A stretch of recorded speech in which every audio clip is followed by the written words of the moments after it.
కథాభిమానులకి స్వాగతం. ఈరోజు వినబోయే కథ జరీ అంచు తెల్లచీర. రచయిత రాచకొండ విశ్వనాథ శాస్త్రి గారు. ఈ కథ 1953 అక్టోబర్ నెలలో ఆంధ్రపత్రికలో ప్రచురితమైంది. మరి వినండి, రావిశాస్త్రి గారు రచించిన కథ జరీ అంచు తెల్లచీర. జరీ అంచు తెల్లచీర. విశాలాక్షికి ఏడుపొస్తోంది. గదిలో కుక్కి మంచంలో కూలడి చూస్తుంటే ఎదట కోట్లో హరికేన్ లాంతర గుడ్డి వెలుగులో ఫిజిక్స్ పాఠం చదివే అన్నయ్య, 13వ ఎక్కం కంఠస్థం చేసే తమ్ముడు కనిపిస్తూనే ఉన్నారు. రాత్రి 9 గంటలు దాటింది. వెనక వరండాలో నిద్ర పట్టక అమ్మ దొర్లుతున్నట్టుగా ఉంది. చిన్న తమ్ముడు మధ్య మధ్య ఏడుస్తున్నాడు. అగ్గిపెట్టి కోసం కాబోలు నాన్న అటూ ఇటూ తిరుగుతున్నాడు. జరీ అంచు తెల్లచీర ఎప్పుడు కొనడం, ఎప్పుడు కట్టుకోవడం ఏమో. ఎప్పుడో, ఎప్పటి నుంచో వస్తున్న ఈ తీరని కోరిక ఎప్పుడు తీరుతుంది? ఎప్పుడో ఏమో. ఎప్పుడో ఒకప్పుడు ఆ కోరిక తీరకపోదనే అనుకుంది. ఆ కోరిక తీరాలనే అనుకుంది ఈనాటి వరకు. కానీ ఈరోజు మాత్రం ఈనాటికి 10 ఏళ్ల క్రితం. 6 ఏళ్ల విశాలాక్షి సినిమాకి వెళ్ళింది. అది ప్రప్రథమం సినిమా హాల్లో అడుగుపెట్టడం. విశాలాక్షి విశాలాక్షి అయింది. ఆశ్చర్యం, ఆనందం కాదు, మైకం. ఆట ఇంకా ఆరంభం కాలేదు. 6 ఏళ్ల కళ్ళని హాలంతా గిరగిరా తిప్పే విశాలాక్షికి ఆఖరి వరకు కుర్చీల్లోంచి అప్పుడే వస్తోన్న ఆవిడ కనిపించింది. ఎవరావిడ? ఆవిడ అంతే. హాలు నిండా ఉండే దీపాల్లోకి దీపంలా వస్తోందావిడ. నవ యౌవన విలాసిని, సుమధుర హాసిని, శుభ్ర జ్యోత్స్నాంబరధారిణి. తెల్లటి మనిషి మెల్లగా నడుస్తూ వస్తుంటే ఆమె కట్టుకున్న వెన్నెల్లాంటి తెల్లచీర తళతళా మెరుస్తోంది. అమ్మా, నాకు అలాంటి చీర కొనవే. ష్, నోర్మి. ఇంతలో దీపాలు ఆరడం, తెర మీద బొమ్మలు కదలడం జరిగాయి. కృష్ణుడి పాట, గోపికల నాట్యం. తెల్లగా వెలిగేవి గోపికలు కట్టుకున్న తెల్లచీరలు. తళుకు తళుకుమనేవి ఆ చీరల జరీ అంచుల తళుకులు. సినిమా అయ్యాక బయటికి వచ్చాక మళ్ళీ, అమ్మా నాకు కొనవు అలాంటి చీర. ఇప్పటినుంచి కోరికలు బాగున్నాయా తల్లి, కొంటాన్లే నీ పెళ్ళినాడు. ఎప్పుడే ఎప్పుడే అమ్మా? అమ్మవాళ్ళు నవ్వారా? నవ్వేరు. విశాలాక్షికి ఏడుపు వస్తోంది. జరీ అంచు తెల్లచీర కొందాన్లే అనేసేవాడు నాయన.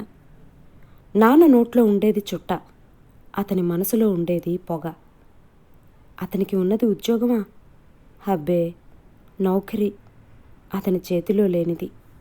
ఉన్నప్పుడు ఎప్పుడో ఒకప్పుడు కొంటాన్లే.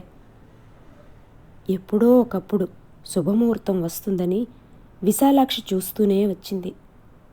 ఎంతో కాలం నుంచి ఎన్నెన్నిటి కోసమో ఈ విశాలాక్షి చూస్తూనే ఉంది. ఈ విశాలాక్షి సజలనైనగా వ్యర్థంగా. విశాలాక్షికి ఏడుపు వస్తోంది. జరీ అంచు తెల్లచీర. ఎన్ని ఖర్చులున్నాయో నువ్వెరగవా? మీ నాయన చచ్చి చెడి ఆ 4 రాళ్ళు ఏదో అది ఇది జాగ్రత్త చేసి తంటాలు పడకపోలేదు. చూడు, ఈ ఏడు నీ పెళ్ళి చేయక తప్పదు కదా. నీకు నచ్చిన చీరలు కొనకపోతే అలాను అని ముగిస్తుంది తల్లి. ఎవ్వరినీ ఏదీ అడగను అని ఎన్నోసార్లు నిశ్చయించుకుంది విశాలాక్షి. ఫలానాది కావాలని ఎవరిని అడిగినా వాళ్లకుండే బాధలన్నీ వెళ్ళబుచ్చుకు తప్పదు. వాళ్ళలా చెప్తుంటే ఇంకా బాధగా ఉంటుంది విశాలాక్షికి. కానీ అడగకుండా ఉండలేదు. మళ్ళీ ఏదైనా అడిగా ఉంటే చూడు, చెండాలు ఎగరగొడతాను అని తిట్టి కొట్టి వళ్ళు హూనం చేసినా అంత బాధగా ఉండదు. వాళ్ళలా చెబుతుంటే మాత్రం ఏడుపు వస్తుంది. కానీ ఏడుస్తే ఒకప్పుడు సంతృప్తిగా ఉంటుంది. అందుచేత ఏడ్చి సంతృప్తి చెందడానికి మళ్ళీ మళ్ళీ అడుగుతూనే ఉండేది విశాలాక్షి. ఒక్క జరి అంచు తెల్లచీర. విశాలాక్షికి ఏడుపే వస్తోంది. అమ్మ చెప్పే మాటలు వింటే చూస్తే పెళ్ళాడటం అనేటంత పనైతేనే గాని ఈ విశాలాక్షికి దొరకదొక్క జరి అంచు తెల్లచీర. ఛీ, నేను పెళ్ళే చేసుకోను. కానీ కట్టుకుందికి గుడ్డ ముక్క, 2 పూట్ల ఇంత తిండి, వీటి కోసం ఆడపిల్ల పెళ్లి చేసుకోక తప్పదు. తప్పదా? తప్పకపోయినా సరే ముష్టైనా ఎత్తి బతుకుతాను కానీ పెళ్ళి మాత్రం చేసుకోను. పెళ్ళాడకపోతే నువ్వు ముష్టే ఎత్తవలసి ఉంటుంది. నీకు డబ్బు లేదు, చదువు లేదు. అవును, నిజం. ఈమెకి పాటైనా రాదు, ఈమె గుడ్డిదైనా కాదు, ఈమెకి శక్తి అయినా లేదు. మరి లోకానికి దయన్నది లేదు. విశాలాక్షికి ఏడుపు వస్తోంది. కానీ ఏమైనా సరే నేను పెళ్లి చేసుకోను. విశాలాక్షి పళ్ళు కొరికింది. అందులోనూ అందరూ అలాంటి వెధవలే. తెల్లచీర జ్ఞప్తికి వచ్చినప్పుడల్లా అమ్మ చెప్పే పెళ్లి మాట జ్ఞప్తికి వస్తుంది. పెళ్లి మాట తలపుకి వచ్చినప్పుడు ఆ వెధవ తలపుకి రాకుండా ఉండడు. వాడే కనకారావు, అన్నయ్యకి క్లాస్మేటు. వెధవ వాడా నీకొక ఫ్రెండ్ అని ఎంత చెప్పినా అన్నయ్య వినడు. కాఫీ ఇప్పించేది వాడు, సినిమాలకు తీసుకెళ్లేది వాడు. ఇహ వాడితో తిరగవద్దని ఎంత చెప్తే మాత్రం అన్నయ్య ఎందుకు వింటాడు? కానీ విశాలాక్షి మాట విశాలాక్షి ఇలా ఎవరితో చెప్పగలదు? ఒకనాటి సాయంకాలం 6 గంటల మసక చీకట్లో అన్నయ్య ఇంటి దగ్గర లేనప్పుడు, నాన్న ఇంకా ఇంటికి రానప్పుడు, తమ్ముడు ఎక్కడికో వెళ్ళినప్పుడు, వంటగదిలో అమ్మ వండుతున్నప్పుడు దొంగలా వచ్చిన కనకారావు, మీ అన్నయ్య ఉన్నాడా అని మెల్లిగా అడిగాడు. లేడు అని గట్టిగా చెప్పింది విశాలాక్షి. అయ్యో, ఎలాగా? వాడి గదిలో నా పుస్తకాలు ఉండిపోయాయే. అన్నయ్య వచ్చాక తీసుకోవచ్చు. నవ్వి తీరాలనే పట్టుదలతో కనకారావు నవ్వుతున్నాడు.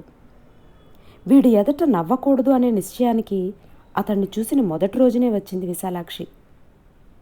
చేసేదేమీ లేక వాడు వెళ్ళిపోతుండగా అమ్మ వేసిన కేక, ఎవరెవరు? అన్నయ్య ఫ్రెండు అనే మాటల్లో ఎంత నిరసన చూపించాలో అంత నిరసన చూపించింది విశాలాక్షి. ఎవరు? కనకారావా? అయితే చిన్న కొట్లో కూర్చోపెట్టు, అన్నయ్య ఇప్పుడే వస్తానన్నాడు.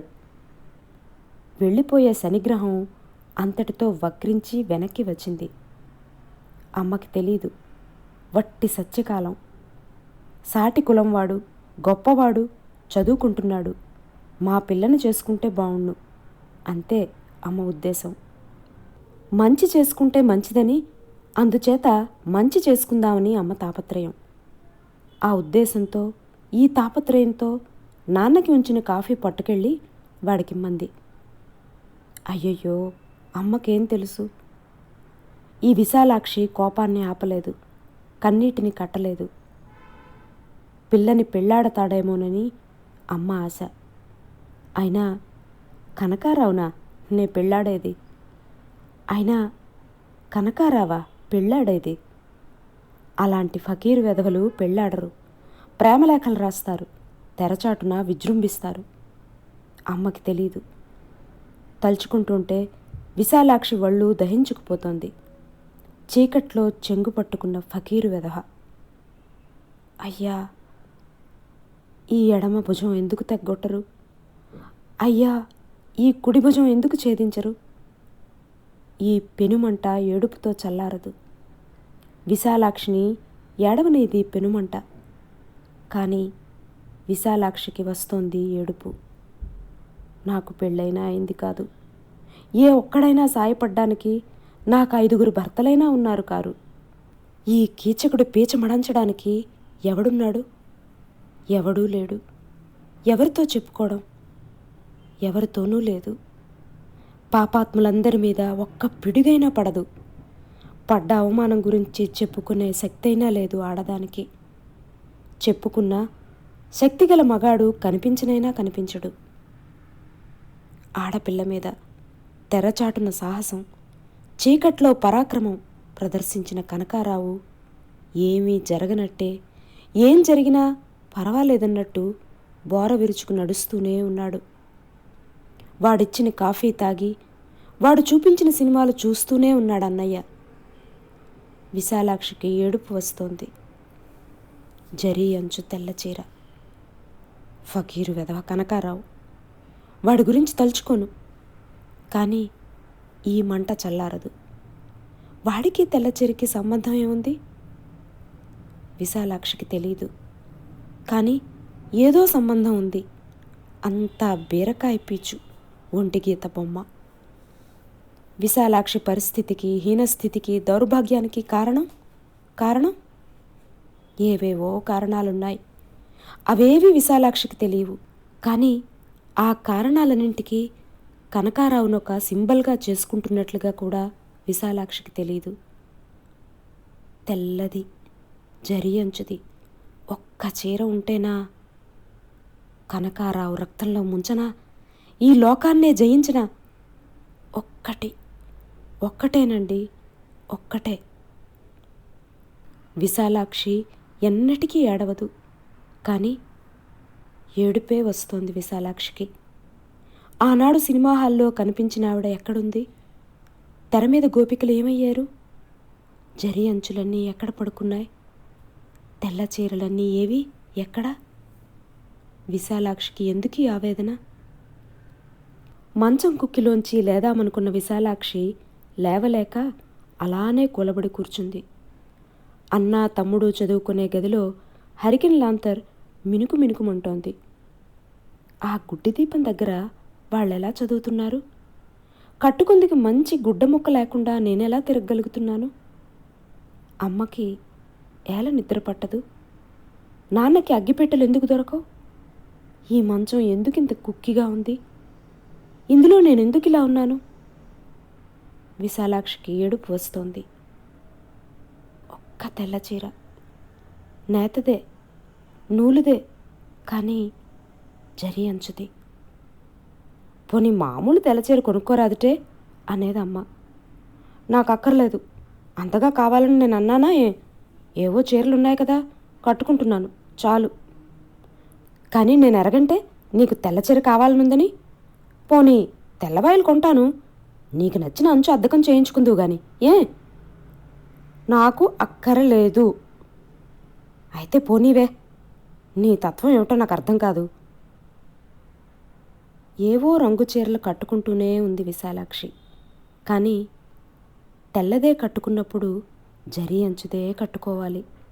అదొక తియ్యటి కోరిక. నెరవేరదా? పోనీ. అంతేకాని కోరాసైను, తెల్లవాయిలు, అద్దకపుటంచు ఎప్పటికీ పెళ్ళి కాక మూడో పెళ్లివాడిని చేసుకున్నట్టు అలా మూడో పెళ్లివాడు తలుపులోకి రావడం చేతనే ఆ సైను, ఆ వాయిలు అక్కర్లేదంటుంది విశాలాక్షి. అర్థం కాదు, ఎవ్వరికీ అర్థం కాదు. తల బాదుకున్నా ఎవరికీ అర్థం కాదు. మంచం కోడికి తల వేసి కొట్టుకోవాలని, గోడకి వేసి తల బద్దలు చేసుకోవాలని, మనుష్యులందరినీ చంపాలని, లోకానికి నిప్పు పెట్టాలని ఉంది విశాలాక్షికి. ఏడవకుండా ఉండాలనుంది విశాలాక్షికి. కానీ ఈరోజు సాయంకాలం విషయం తలుపులోకి వస్తుంటే ఏడవకుండా ఉండలేదు విశాలాక్షి. సాయంకాలం నాన్న, అమ్మా బజారుకు వెళదాం రావే. ఎందుకు నాయనా? తెల్లచీర కావాలంటున్నావు కాదుటే. నాయనా బయలుదేరవే. ఊరికే అనేదాన్ని నాయనా, నాకు అక్కర్లేదు. పదవే వెర్రిదానా, మళ్ళీ చేతిలో చిల్లిగవ్వ ఉండదు అని అతను అన్నప్పుడు విశాలాక్షికి ఏడుపే వచ్చింది. ఎప్పుడో ఎక్కడో విన్న విషాదగాథలన్నీ తలుపులోకి వచ్చాయి. స్మృతి పథాన్ని నుంచి జారిపోయిన విషాద దృశ్యాలన్నీ దారికి అడ్డుగా నిలిచాయి. ఆస్పత్రి ఎదుట, చెట్టు క్రింద ఒక దినం మధ్యాహ్నం చూసిన పడుచుపిల్ల శవం. పెద్దల్లి కూతురు నూతిలో పడిందని ఒకనాటి సాయంకాలం దీపాలు పెట్టే వేళ వార్త తీసుకువచ్చిన నలిగిన ఉత్తరం. మేడమించి పడిన మేస్త్రీ కోసం ఏడ్చిన ఎదుటింటి మనిషి, కడుపులో బల్లతో చనిపోయిన పక్కింటి పిల్లడు, అనకాపల్లి నుంచి రాత్రి ట్రైన్లో వస్తూ కిటికీలోంచి చూసిన చీకటి కొండలు, ముసురు పట్టిన రోజులు, దీపాలు లేని రాత్రుళ్ళు. ఇటువంటివన్నీ ఎందుకు జ్ఞప్తికి రావాలి? ఈరోజు సాయంకాలం గోడవైపు తిరిగి కంటినీరు పెట్టడానికి కారణం అవన్నీ జ్ఞప్తికి రావడమే కాదు, ఇంకోటి కూడా ఉంది. అది ఉండబట్టే అవన్నీ స్ఫురణకి వచ్చాయి. అది రక్తం. బజారుకు వెళ్దామన్న మనిషి బజార్లో ఇవ్వబోయేది డబ్బు కాదు, నెత్తురు. అతని ముఖం చూస్తేనే తెలుస్తుంది ఆ విషయం. రక్తం ధార పోస్తేనే గాని తీరని కోరికలు నాకు అక్కర్లేదు. విశాలాక్షికి ఏడుపు వస్తోంది. ఉత్తినే అనేదాన్ని, నిజంగా నాకు అలాంటి చీర అక్కర్లేదు అని ఏడ్చి చెప్పినా నమ్మరెవరు. పద పద, వెళ్తుండగానే వెళ్ళడం మంచిది. కొత్త చీర కొనుక్కుందుకి ఉతికిన చీర కట్టుకుని బయలుదేరిన విశాలాక్షి ఏడ్చిందని ఎవరికైనా తెలుసా? ఇద్దరూ బయలుదేరారు, వెళ్ళారు. కూతుర్ని వెంట పెట్టుకుని అతను బజారుకు వెళ్ళడం చాలా కాలానికది మొదటిసారి. రాత్రివేళ దీపం వెలుగులో తెలుపు పక్కన పెడితేనే గాని పసుపు రంగేదో సరిగా తెలియనట్టు ఇంట్లో ఉండే లేమి నలుగురి మధ్యకి వెళ్తేనే గాని సరిగా కనిపించదు. విశాలాక్షి కళ్ళంట నీళ్లు తిరిగాయి. ఇంట్లో ఎంతో గంభీరుడిగా కనిపించే ఆమె తండ్రి వీధిలో ఎందుకంత దీనుళ్లా కనిపిస్తున్నాడో ఆమెకు అర్థం కాలేదు. ఇంత నీరసంగా ఎందుకున్నాడు? ఇంత దారిద్ర్యం ఎక్కడి నుంచి ముంచుకొచ్చింది? జీవం ఉండి లేనట్టుగా ఇలా ఎలా నడవగలుగుతున్నాడు? నడి రోడ్డు కాబట్టి కన్నీరైనా కార్చకుండా ఏడవ్వలసి వచ్చింది విశాలాక్షికి. నాకు ఈ జరి అంచు తెల్లచీర అక్కర్లేదంటే ఎందుకు నమ్మరు వీళ్ళంతా? నాకు కావాలి, కానీ నిజంగా నాకు అక్కర్లేదు. అతను నడుస్తున్నాడు కొంచెం వెనక్గా విశాలాక్షి. అతని దగ్గర ఉన్నది 12 కాబోలు, అంతకంటే ఎక్కువ మాత్రం కాదు. ఏ దుకాణంలో అడిగినా కావలసిన చీర కనీసపు ఖరీదు 20. షాపులు ఎక్కేరు, షాపులు దిగేరు. నడి రోడ్డు మీదనో లేక ఏ దుకాణంలోనో ఏ క్షణాన్న ఉప్పెనుగా ఏడుపు వస్తుందోననే భయంతో అగ్నిపర్వతాన్ని అణుచుకొని గోదావరి వరదని ఆపుకొని నడుస్తోంది విశాలాక్షి. ఈ సాయంకాలం గురించి తలుచుకుంటుంటే చచ్చిపోవాలనిపిస్తోంది విశాలాక్షికి. ఒళ్ళు మండిపోతోంది విశాలాక్షికి. అందులోనూ ఆ ఆఖరి షాపువాడు మరొక కనకారావు. లోకంలో కనకారావుల్ని ఇట్టే పసిగట్టగలదు విశాలాక్షి. వాడో కనకారావని వాడి ముఖం చూస్తేనే తెలుస్తోంది. కానీ వాడెందుకలా ఎంతో కాలం నుంచి దుమదుమలాడుతున్నట్లుగా ఉన్నాడు?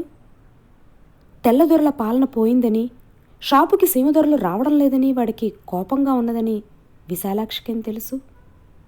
అతనికే గాని శాసనాధికారం ఉంటే సీమదొరలు, ఐసీఎస్ ఆఫీసర్లు, మహారాజులు తప్పించి వేరెవ్వరూ తన షాపుకి రావడానికి వీల్లేదని శాసించగలిగినవాడు ఆ షాపువాడు. ఆ సంగతి విశాలాక్షికి తెలీదు, ఆమె తండ్రికి తెలీదు. కానీ ఆ షాపు ముఖం చూస్తేనే వెళ్ళాలనిపించడం లేదు. వద్దు నాన్న, అది గొప్ప షాపు. ఇంత దూరం వచ్చాం కదా, పోయి చూద్దాంరా. షాపు వాడే కాదు కనకారావు, వాడి నౌకర్లందరూ కూడా కనకారావులే.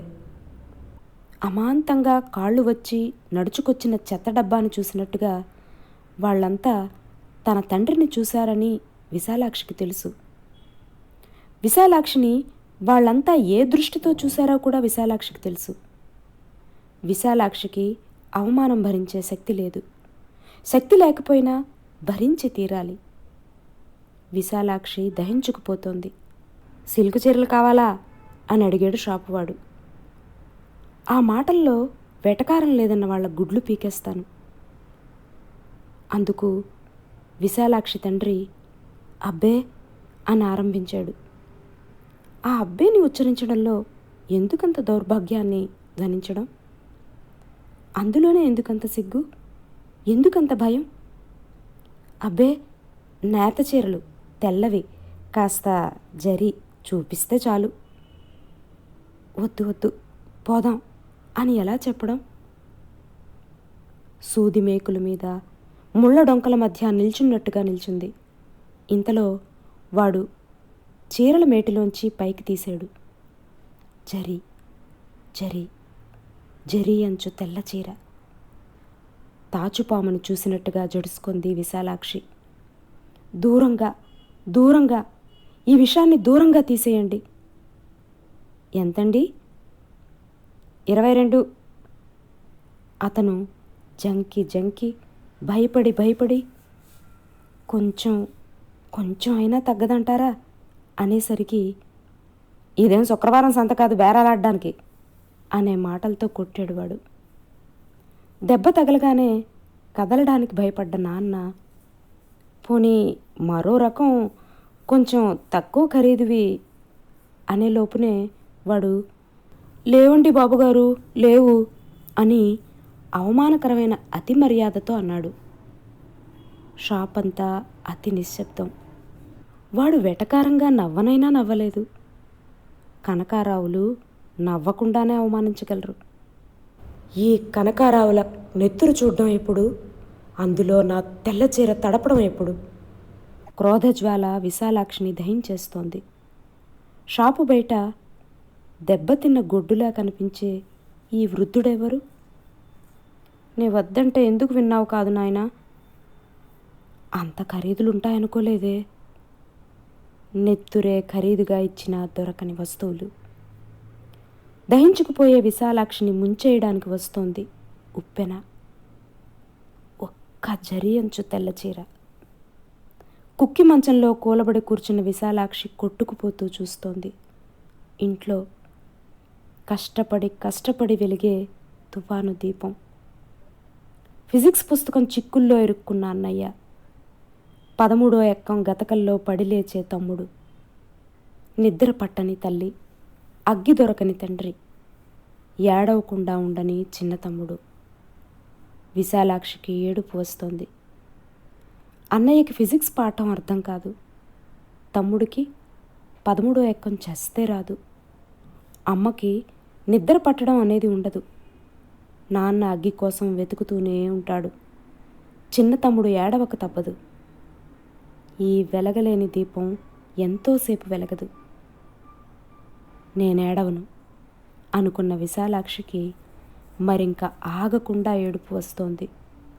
కుక్కి మంచంలో కూలబడి కూర్చున్న ఈ 16 ఏళ్ల ఆడపిల్ల, ఈ విశాలాక్షి ఏకధారగా వరదగా ఏడుస్తోంది. ఇది మెరుపులేని మబ్బు, ఇది తెరిపిలేని ముసురు, ఇది ఎంతకీ తగ్గని ఎండ, ఇది ఎప్పటికీ తెల్లవారని చీకటి రాత్రి, ఇది గ్రీష్మం, ఇది శిశిరం, ఇది దగ్ధం చేసే దావానలం, ఇది రెక్కల్ని రాల్చేసే నైరాస్యం. ఒక్కటే సుమండి, ఒక్క జరీ అంచు తెల్లచీర. ఇది జరీ అంచు తెల్లచీర కథ. ఇది ఈసారికి. వచ్చేసారి మరో మంచి కథతో కలుద్దాం. అంతవరకు సెలవు. నమస్కారం.